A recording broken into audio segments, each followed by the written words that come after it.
السلام علیکم لسنرز، میں ہوں آپ کی ہوسٹ نیلم، اور نیلم آپ کو اپنے چینل میں ویلکم کرتی ہے۔ شروع کرتے ہیں آج کی ویڈیو اللہ پاک کا نام لے کر، جو انتہائی عالی رتبہ اور بہت جلیل القدر ہے۔ میں اپنے سبھی سننے والوں کے لیے یہ دعا کرتی ہوں کہ میرے سبھی سننے والے ہمیشہ اللہ پاک کی رحمت کے سائے کے نیچے رہیں، آمین۔ اور اللہ پاک ہم سب کو اس دنیا اور آخرت میں کامیابی عطا کرے، آمین ثم آمین۔ اور جنہوں نے میری خالہ کی مغفرت کی دعا مانگی ہے، اللہ پاک ان سب کو بھی لمبی زندگی اور صحت تندرستی عطا کرے، آمین۔ بہت شکریہ لسنرز، آپ لوگوں نے اتنی دعائیں دی مجھے اور میری خالہ کو اور میری والدہ کو، مجھے بہت خوشی ہوئی کہ آپ لوگ مجھے اپنا سمجھتے ہیں۔ اسی ایک کے ساتھ آج کی سٹوریز جنات کے قصے کہانیوں کا سلسلہ شروع کرتے ہیں۔ تو لسنرز، آج کی یہ کہانی بہت خوفناک ہے۔ آج کی پہلی سٹوری میرے ساتھ شیئر کی ہے کرن نے۔ کرن جو کہ میری ریگولر سٹوری لسنر، اور اکثر وہ میرے ساتھ اپنے ہسبینڈ کی سٹوریز شیئر کیا کرتی ہیں۔ کرن یہ بتاتی ہیں کہ وہ بیسیکلی ویسے پاکستان لاہور کی رہنے والی ہیں، لیکن ان کے ہسبینڈ شادی سے پہلے ہی سعودی عربیہ میں جاب کرتے تھے۔ جب ان کی کرن سے شادی ہوئی تو ان کے ہسبینڈ کو فیملی ویزا مل گیا، تو اس کے بعد کرن کہتی ہیں کہ میں بہت کم پاکستان میں آتی ہوں، میں زیادہ تر سعودیہ میں ہی رہتی ہوں۔ کبھی کبھار کبھی کوئی شادی کا ایونٹ ہو یا کچھ غمی وغیرہ ہو جائے تو میں پھر آتی ہوں پاکستان میں، ادروائز میں پاکستان میں بہت کم آیا کرتی ہوں۔ چونکہ میرے ہسبینڈ شروع سے ہی بہت چھوٹی ایج میں وہ سعودی عربیہ چلے گئے تھے، ان کے ساتھ بھی اور ان سے جو ریلیٹڈ لوگ ہیں بہت سے خوفناک واقعات ہیں، کرن کہتی ہیں، جو کہ میں آپ کے ساتھ شیئر کیا کروں گی۔ کرن یہ بتاتی ہیں کہ میرے ہسبینڈ کے جو باس تھے وہ ایک مصری شخص تھا، جس کی آفس میں میرے ہسبینڈ جاب کرتے تھے۔ وہ جو مصری ان کا باس تھا، اس نے ایک بہت خوفناک کہانی میرے خاوند کے ساتھ شیئر کی، جو آج میں آپ کے سننے والوں کے ساتھ ایک سچی خوفناک سعودی عربیہ کی ایک سٹوری شیئر کرنا چاہتی ہوں۔ یہ جو کہانی ہے یہ 1985 کی ہے۔ وہ کہتے ہیں کہ جو میرے ہسبینڈ کے وہ باس تھے وہ ایک مصری شخص تھا، اور وہ مصر سے ادھر سعودیہ میں اس کی یہ جو فیکٹری تھی جہاں میرے ہسبینڈ جاب کرتے تھے، یہاں پر بھی تھی اور مصر میں بھی تھی۔ وہ کہتے ہیں کہ مصر بھی ایک ریگستانی جگہ ہے، ساری وہ ملک ہے سارا۔ وہاں کے ریگستان کی ایک بہت مشہور کہانی ہے۔ وہاں پہ ایک ریگستان میں ایک ڈائن پھرا کرتی تھی، اور وہ ڈائن بہت خوفناک اور وحشتناک تھی۔ اس کے بارے میں یہ مشہور تھا اس ڈائن کے بارے میں کہ وہ جس بھی شخص کو دیکھتی ہے اس کے پیچھے پڑ جاتی ہے اور باقاعدہ اس کا دل نکال لیتی ہے۔ مصر کے وہ جو ریگستان تھے وہ باقاعدہ طور پر ویران ہو چکے تھے 1985 میں۔ یہ جو وہ کہتے ہیں کہ یہ جو نیوز ہے، یہ انہوں نے سوشل میڈیا پہ بھی یہ نیوز بہت زیادہ ہوئی تھی، مشہور ہو گئی تھی۔ تو وہ جو ان کے باس ہیں وہ یہ بتاتے ہیں کہ وہ جو ڈائن تھی اس کو ان کے باس نے باقاعدہ اپنی آنکھوں سے اس عورت کو دیکھا تھا۔ وہ ایک بہت بدصورت ڈائن تھی، ایک عورت تھی جیسے کہ جس کو ہم کہتے ہیں کہ ایک عورت جس کو اللہ پاک کے حکم سے وہ پھٹ جاتی ہے، یعنی اس کے جو جسم ہے اس کے اوپر سارے بال ہوتے ہیں۔ بہت بدصورت ایک وحشتناک عورت تھی وہ، جس سے میرے ہسبینڈ کے باس کا بھی سامنا ہوا تھا۔ وہ کہتے ہیں کہ وہاں پہ آئے دن بہت سے لوگ وہ جو صحرا تھا اس کے کنارے پہ وہ اتنا بڑا صحرا تھا جس کا کوئی کنارہ نہیں تھا۔ تو جس سائڈ پہ روڈ آتا ہے، روڈ والی سائڈ پہ جو جگہ ہوتی ہے آلموسٹ وہ کنارہ ہی کہلاتی ہے، وہ کہتے ہیں۔ تو وہاں پہ اکثر لوگ روڈ کے کنارے پہ مرے ہوئے ملتے تھے، یعنی کہ ان کا جو دل تھا وہ نکلا ہوتا تھا، دل والی جگہ پہ باقاعدہ سوراخ ہوتا تھا۔ پہلے لوگوں نے یہ سمجھا کہ شاید یہ کوئی گروپ نکلا ہے جو لوگوں کو قتل کر دیتا ہے، قتل و غارت پھیلا رہے ہیں مصر میں۔ لیکن آہستہ آہستہ جب لوگ اس چیز کی کھوج میں گئے، لوگ اس چیز کو جاننے لگے کہ اتنے لوگوں کے اپنوں کی ڈیتھ ہو گئی، تو اس کے پیچھے راز کیا ہے، تو پھر پتہ لگا کہ وہاں ایک ڈائن تھی جو کہ سب کو مار رہی تھی۔ وہ باقاعدہ ایک ریگستان میں رہتی تھی، وہاں پہ بہت بڑے عامل کو لے جایا گیا۔ مصر میں بہت زیادہ جادو ہے، اور وہاں کے جو عامل ہیں وہ بہت زیادہ پہنچے ہوئے ہیں۔ وہ کہتے ہیں کہ پھر بہت بڑے عاملوں کو ادھر لے جایا گیا، ساری جگہ کا، سارے ڈیزرٹ کا باقاعدہ ادھر انہوں نے چیک کروایا، تو پتہ لگا کہ یہاں بہت دور جہاں پہ انسان ڈیزرٹ کے اس حصے تک انسان کی ابھی رسائی نہیں ہے، تو وہاں سے ایک ڈائن جو کہ آبادی کی طرف آ گئی ہے اور وہ لوگوں کو بہت زیادہ مار رہی ہے. وہ ایک پھٹی ہوئی عورت ہے لیکن وہ ڈائن ہے، اور وہ لوگوں کو جب دیکھتی ہے انسانوں کو تو وہ ان کو مارنا شروع کر دیتی ہے. اب اس ڈائن سے کیسے بچا جائے؟ لوگ بہت زیادہ پریشان تھے کہ وہاں سے وہ کہتے ہیں کہ اس ڈیزرٹ کے اندر سے باقاعدہ راستہ بھی جاتا تھا کسی اور طرف جانے کا، تو وہ لوگ اس راستے کو یوز کرتے تھے، لیکن جن لوگوں کو اس بارے میں اویئرنیس نہیں تھی وہ ڈائن ان تک پہنچ جاتی تھی اور وہ ان کو مار دیتی تھی. ایک دفعہ اس طرح ہوا تھا کہ ایک شخص تھا، وہ رات کے ٹائم اپنے اونٹ کے اوپر کہیں جا رہا تھا، یعنی کہ اس کو کسی کام جانا ہوگا. جیسے ہی وہ ادھر جا رہا تھا تو راستے میں ایک عورت جو کہ نقاب اس کے چہرے کے اوپر تھا، اس عورت نے وہ نہ تو بہت بوڑھی تھی اور نہ بہت جوان تھی. اس عورت نے اس شخص کو رکنے کا کہا. جیسے ہی وہ نیچے اترا اونٹ سے تو اس کو کہتی ہے کہ میرے پیچھے چلو، مجھے تم سے کوئی کام ہے اور میں بہت زیادہ تھکی ہوئی ہوں، میرا کوئی کام ہے جو تم کر دو گے. جس پہ اس شخص نے کہا کہ ایک بزرگ عورت ہے اور یہ مجھے کہہ رہی ہے تو میں اس کا کام کر دیتا ہوں. جیسے ہی وہ عورت اس کو اپنے پیچھے تھوڑی دور، یعنی کہ روڈ سے بہت دور آگے کی طرف لے کر گئی تو اس عورت نے منہ سے نقاب اتارا تو اس کا سارا چہرہ جلا ہوا تھا. وہ جو جس کی یہ بات بتا رہے ہیں وہ کہتے ہیں کہ وہ شخص بڑی مشکل سے جان بچا کر ادھر سے نکلا، جس پہ اس نے آ کر یہ بات ساری جگہ مشہور کر دی کہ اس مصر کے اس ڈیزرٹ میں کسی ڈائن کا بسیرا ہو چکا ہے اور وہ ڈائن سب کو مار دے گی. بہت مشکل سے وہ شخص وہاں سے بچا، کیونکہ وہ شخص بہت زیادہ عبادت گزار بھی تھا اور وہ خود بھی ایک عامل تھا، جس کی وجہ سے وہ بچ گیا تھا. لیکن وہ ایسی چیز تھی جو کہ ایسا فریب دیتی تھی کہ بڑے بڑے عامل بھی اس کے بارے میں اس کو پکڑنے میں ناکام تھے. اس کے بعد جب ایک دفعہ کرن کہتے ہیں کہ میرے ہسبینڈ کے جو باس ہیں انہوں نے یہ بتایا کہ ہم لوگ، میرے کچھ فرینڈس تھے اور ہم لوگ اپنی جیپ پر اس ڈیزرٹ کی طرف گئے، کیونکہ وہ جو ان کے باس تھے ان کے ہسبینڈ کے، وہ بھی اس چیز کو جھوٹ سمجھتے تھے اور وہ یہ کہتے تھے کہ ایسی کسی چیز کا کوئی وجود نہیں ہوتا، یہ ایک ساری فرضی کہانیاں بنی ہوئی ہیں، ان پہ میں یقین نہیں کرتا. میرے ہسبینڈ کے جو باس تھے انہوں نے اپنے ساتھ اپنے کسی 2-3 فرینڈس کو لیا اور وہ اس ڈیزرٹ والی سائڈ پہ چلے گئے. ان کے پاس ایک بہت بڑی جیپ تھی جو کہ باقاعدہ ڈیزرٹ کے اوپر چلتی ہے. وہ لوگ ادھر چلے گئے.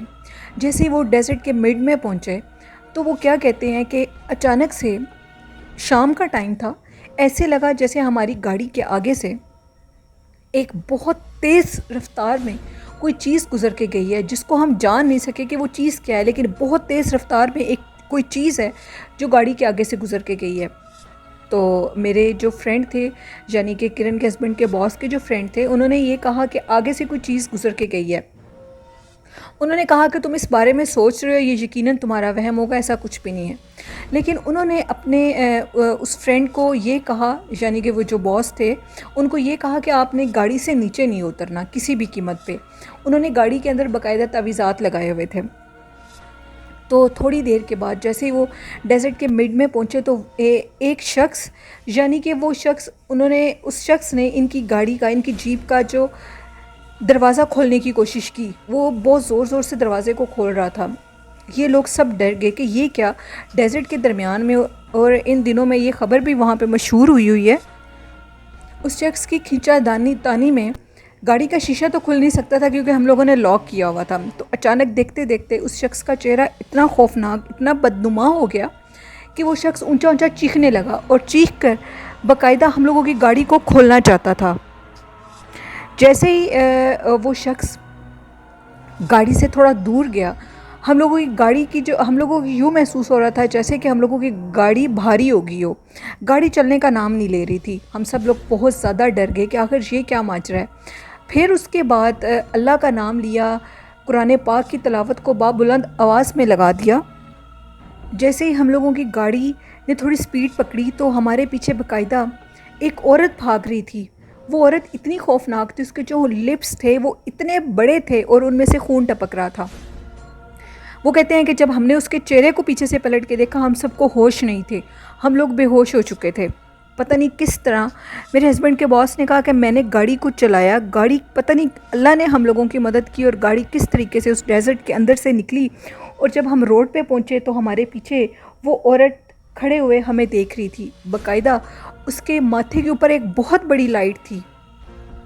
وہ ایک بہت بدصورت پھٹی ہوئی عورت تھی جو کہ اس صحرا کے اندر رہتی تھی. پھر بہت سے عاملوں نے اس کو قید کرنے کی کوشش کی اور بالآخر وہ قید ہو بھی گئی. قید ہونے کے بعد اس کو اس ڈیزرٹ والی جگہ پر نہیں قید کیا گیا، کیونکہ ڈیزرٹ کا وہ ایک روڈ تھا مصر کا مین، جو کہ باقی کاموں کی طرف، یعنی کہ لوگ اپنی ضرورت کے لیے جہاں سے شارٹ کٹ یوز کرتے ہیں وہاں کے لوگ ابھی بھی لوگ وہاں پہ جاتے ہیں اور وہ شارٹ کٹ یوز کرتے ہیں، لیکن اب ایسی کوئی بھی چیز ادھر نہیں ہے. پھر باقاعدہ انہوں نے اس کو قید کر کے پہاڑوں میں اس چیز کو بند کر دیا تھا. اور اب تک وہ جو ایک ڈائن ہے، وہ جو یعنی کہ وہ جو ڈائن اس ریگستان میں تھی، وہ ڈائن اب بھی ان پہاڑوں کے اندر قید ہے. اور اس ریگستان کے اندر اس نے اتنی تباہی مچائی تھی کہ لوگ بہت زیادہ ڈر گئے تھے. تو کرن کہتی ہے، میرے ہسبینڈ کے باس کہتے ہیں، ہم نے اپنی آنکھوں سے اس چیز کا مشاہدہ کیا ہے اور اس دن کے بعد میں اس چیز پہ یقین کر چکا ہوں کہ واقعی جنات ہوتے ہیں.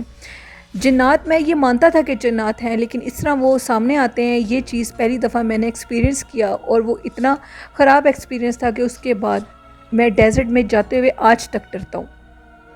یہ کہانی تھی کرن کی، جنہوں نے سعودی عربیہ سے میرے ساتھ شیئر کی. بہت شکریہ کرن اپنی سٹوری شیئر کرنے کے لیے. بڑھتے ہیں آج کی دوسری خوفناک کہانی کی طرف.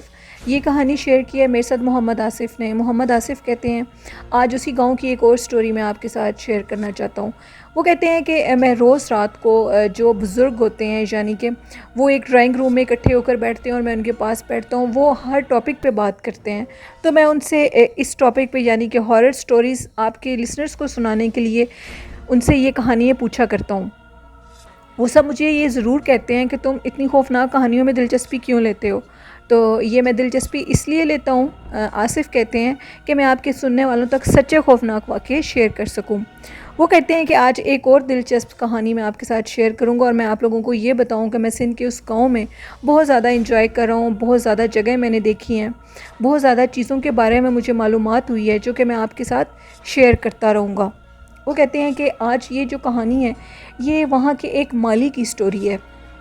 وہاں پہ ایک شخص جو کہ بہت لینڈ لارڈ، بہت امیر شخص تھا، اس کی بہت سی زمینیں ہیں، تو اس نے ہر مختلف نوکر رکھے ہوئے ہیں. تو وہاں پہ جو اس کا ایک باغ تھا بہت بڑا، یعنی کہ اس کی زمینوں سے بہت دور اس نے ایک بڑا خوبصورت باغ بنایا ہوا تھا اور وہاں پہ ایک مالی کو رکھا ہوا تھا. وہ مالی اس باغ کی دیکھ بھال کیا کرتا تھا.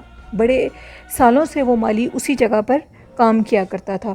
تو اچانک سے کچھ عرصے سے مالی کہتا ہے کہ جیسے ہی مجھے رات ہو جاتی تھی، اکثر آتے ہوئے میں جب رات کا ٹائم ہوتا تھا تو میں جیسے ہی باغ کے پودوں کو پانی لگا لیتا تھا، ابھی پانی لگا ہی رہا ہوتا تھا، تو میرے سامنے ایک بلی آ کر بیٹھ جاتی تھی. اور وہ کہتا ہے کہ بلی اتنی خوبصورت تھی کہ میں نے زندگی میں اتنی خوبصورت بلی کبھی بھی نہیں دیکھی. لیکن میں اس بلی کو کچھ بھی نہیں کہتا تھا. وہ بلی جب تک میں ادھر بیٹھا ہوتا تھا، وہ بلی بہت عجیب نظروں سے میری طرف دیکھتی تھی، کیونکہ آج سے پہلے میں نے اس بلی کو نہیں دیکھا تھا. 8 بجے کے بعد جب میں بہت لیٹ ہو گیا تو وہ بلی میرے سامنے آئی. میں چلا گیا. نیکسٹ ڈے جب میں دوبارہ کام پر گیا، اس دن میں دوبارہ لیٹ ہو گیا، تو وہ بلی ٹھیک اسی ٹائم پر پھر میرے سامنے آئی اور اس دن بھی وہ بلی انتہائی خوبصورت تھی اور وہ بلی میرے سامنے آ کر بیٹھ گئی. جب تک میں کام کرتا رہا وہ بلی ادھر ہی رہی. اب یہ 2 سے 3 دفعہ ہو چکا. تو میں نے اپنے ایک دوست سے، یعنی کہ یہ مالی کی زبانی میں آپ کو سٹوری بتا رہی ہوں، اس مالی نے اپنے ایک دوست سے اس واقعے کے بارے میں بات کی کہ اس طرح آج سے پہلے ایسے کبھی نہیں ہوا. میں جب بھی ادھر جاتا ہوں تو ادھر ایک بلی بیٹھ جاتی ہے اور وہ بلی نہایت خوبصورت ہے. میں نے اتنی خوبصورت بلی آج سے پہلے نہیں دیکھی. تو اس شخص نے کہا، ٹھیک ہے، پہلی بات تو میں تمہاری بات پہ یقین نہیں کرا، اگر ایسی کوئی بات ہے تو میں جا کر آنکھوں سے دیکھوں گا. ہوتے ہیں کچھ اس دماغ کے لوگ کہ وہ کسی کی بات پہ یقین نہیں کرتے جب تک ان کے ساتھ خود نہ ہو جائے. تو آصف کہتے ہیں کہ میں نے اپنے اس دوست کو کہا کہ ٹھیک ہے، میں تمہارے ساتھ چلوں گا کل اور تم اپنی آنکھوں سے دیکھ لینا. لیکن وہ جو مالی تھا نیکسٹ ڈے وہ کسی کام کے سلسلے میں بیزی ہو گیا اور وہ اس دن باغ کی طرف نہیں جا سکا. وہ روز باغ کی دیکھ بھال کیا کرتا تھا. تو جو اس کا دوست تھا وہ اس کے بتائے ہوئی جگہ پر پہنچ گیا اور پہنچ کے وہ اب 8 بجے کے بعد کا انتظار کرنے لگا.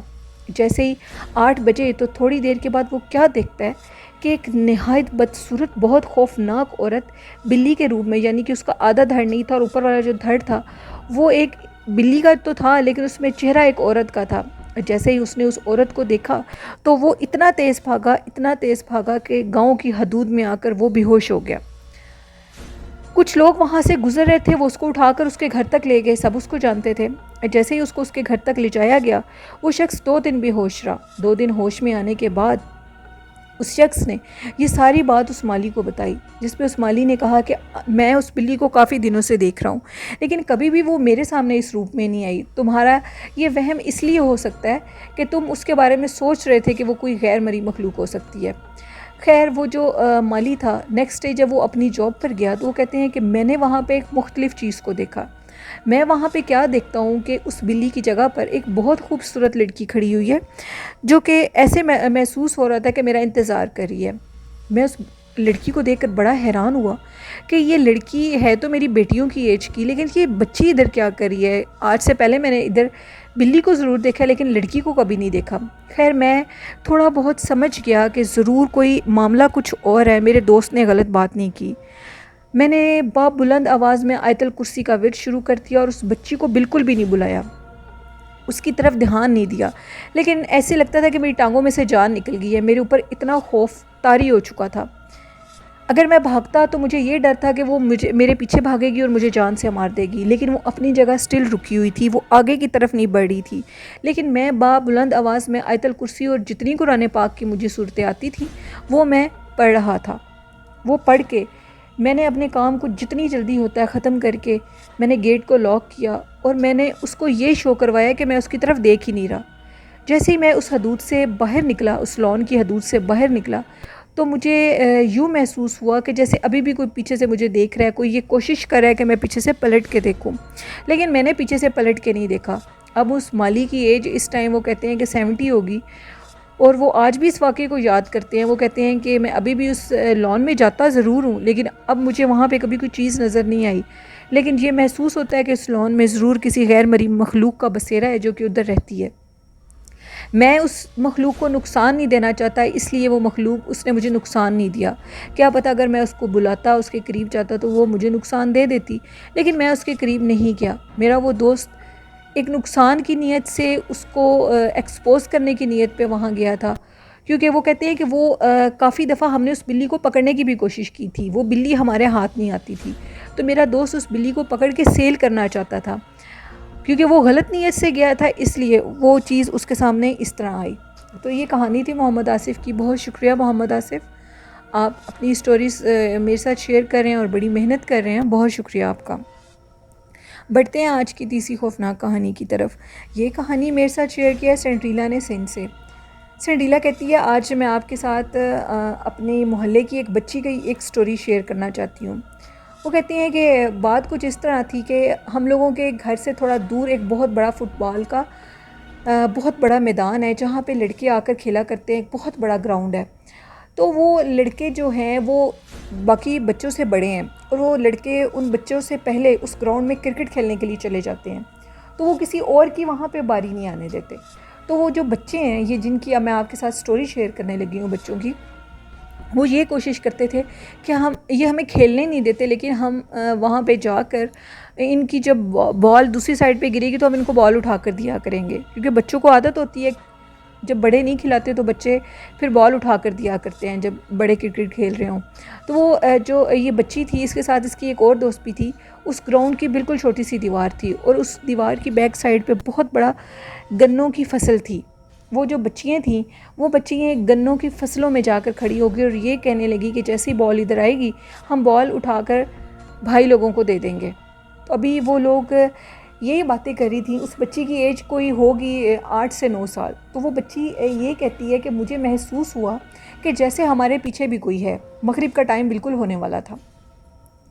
تو میں نے کہا کہ میں پیچھے سے پلٹ کر دیکھوں، تو جیسے میں نے پیچھے سے پلٹ کے دیکھا، ایک 4 سے 5 فٹ کی مخلوق جو کہ پیچھے کھڑی ہوئی تھی، اس کے جسم کے اوپر بہت زیادہ بال تھے، اس کے جسم کا اور کچھ نظر نہیں آ رہا تھا سوائے اس کے سرخ آنکھوں کے۔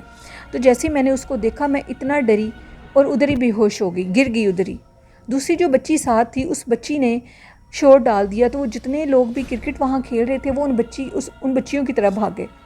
انہوں نے اس بچی کو اٹھایا اور وہ اس کو گھر لے آئے۔ جیسے ہی اس کو گھر لایا گیا، اس بچی کے منہ کے اوپر پانی کے چھینٹے مارے، لیکن بچی 1 ہفتہ بھی ہوش رہی۔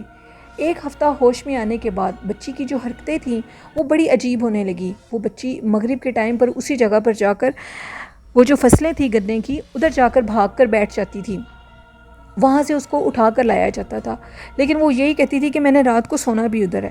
اس کے ماں باپ بہت زیادہ پریشان ہو گئے، پھر انہوں نے کسی عامل سے رابطہ کیا، آخر میں پھر والدین ایسے ہی کرتے ہیں، آخر میں کسی عامل سے ہی رابطہ کرتے ہیں تو اصل چیز کا پتہ لگتا ہے۔ تو پھر جیسے ہی انہوں نے ایک عامل سے رابطہ کیا، وہ عامل باقاعدہ اس گنے کی فصل کے اندر گئے، انہوں نے سب کچھ چیک کیا، تو انہوں نے بتایا کہ جب آپ کی بچیاں ادھر کھیل رہی تھیں تو اس ٹائم پہ جنات کے بچے بھی ادھر کھیل رہے تھے، بچیوں نے جنات کے بچوں کے اوپر پاؤں رکھ دیا ہے، جس کی وجہ سے وہ آپ کی بچی کو تنگ کر رہے ہیں۔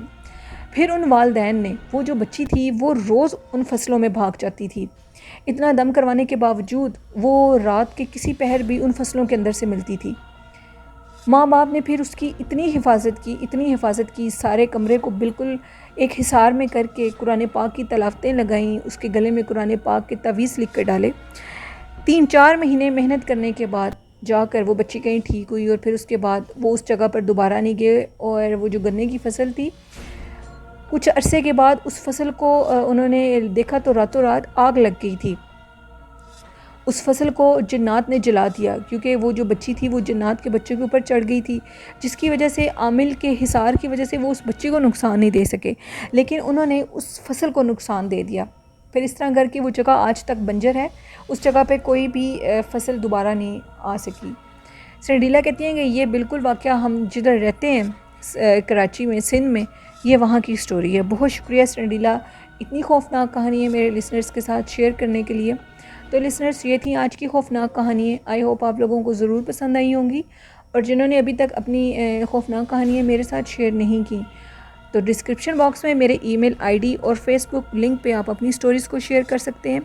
جو لوگ ان 2 جگہوں پہ سٹوریز شیئر کرنا نہیں چاہتے وہ کومنٹ باکس میں بھی سٹوری لکھ سکتے ہیں، میں ریڈ کر لوں گی۔ آج کسی نے میرے سے پوچھا تھا کہ میں اپنی کوئی سٹوری شیئر کرنا چاہتی ہوں آپ سے، تو آپ سٹوری کرنا چاہتا ہوں تو آپ اپنی سٹوری کومنٹ باکس میں بھی شیئر کر سکتے ہیں۔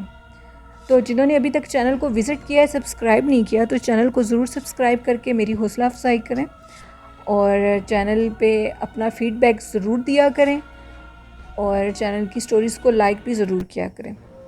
اور آج کا اچھا میسج میں آپ لوگوں کو یہ دینا چاہتی ہوں کہ اپنے اخلاق کو بہتر کریں، کیونکہ اس دنیا اور آخرت میں سب سے اچھی چیز اخلاق ہے۔ عبادت گزار سے بھی زیادہ اخلاق والے کا درجہ ہوتا ہے، اس لیے دشمنوں سے بھی ہنس کے اور پیار سے بات کریں، ہمیشہ اپنے لہجے کو نرم رکھیں، کیونکہ اللہ پاک اخلاق، جس شخص کا اخلاق اچھا ہوتا ہے اس کو بہت پسند کرتا ہے۔